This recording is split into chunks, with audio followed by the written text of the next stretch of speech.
लगे लगे बंगाल चला जाता है और जो भी हमारे पास रोजी रोटी रहती है खत्म हो जाती है। तो मेरी पत्नी भी कहती है कि लागल लागल सजन धक्का सलम कलकत्ता चलिए। अब कितना आगे आगे आते हैं और पर्यटन की पर्याप्त संभावना है। एक बार आप कृपा करके देखिए, पर्यटन मंत्री बैठे हुए हैं। अब ताजमहल मुमताज महल की याद में बना, आपने उसको 7वां अजूबा में शामिल कर दिया। अरे हमारे यहाँ गया में दशरथ मांझी छेनी लेके पूरा पहाड़ तोड़ दिए। इससे बड़ी क्या बात हो सकती है? Akshay Kumar Jha to brief in 2 minutes।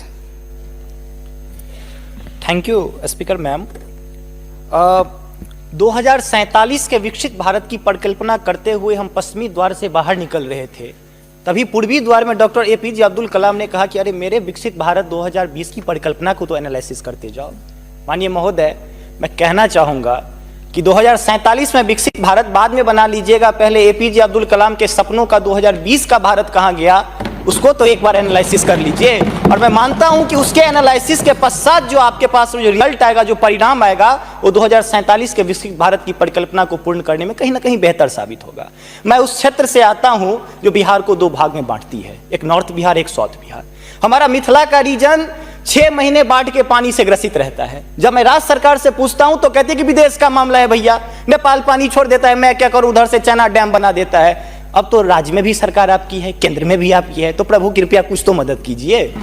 दूसरी बात, कोसी का संसद में कह दिया गया कि ड्रेस कोड ये होना चाहिए। अरे मैं बाढ़ के उस इलाके से आता हूं जहां आधा धोती पहन के संसद तक आना पड़ता है, न सड़क है न कुछ है, तो कैसे आऊंगा।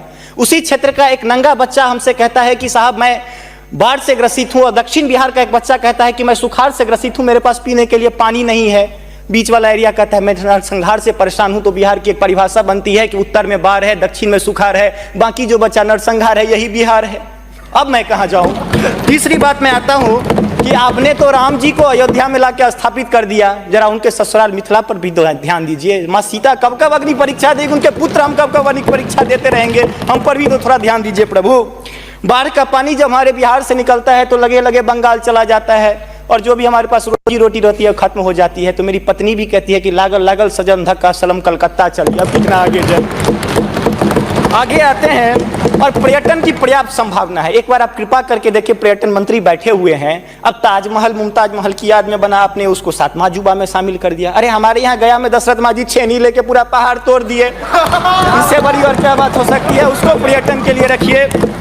और ये जो भूखमरी, बेरोजगारी, अशिक्षित राज्य की जो हम पर वो जो पीठ पर धो रहे हैं, वो हमको इसी तरह की कविता याद दिलाती है कि तू सिंह मारती गैसी, मैं कोने में दुबका बैल प्रिय, मैं पीपल सा सीधा साधा, तुम उस पे लटकी चुड़ैल।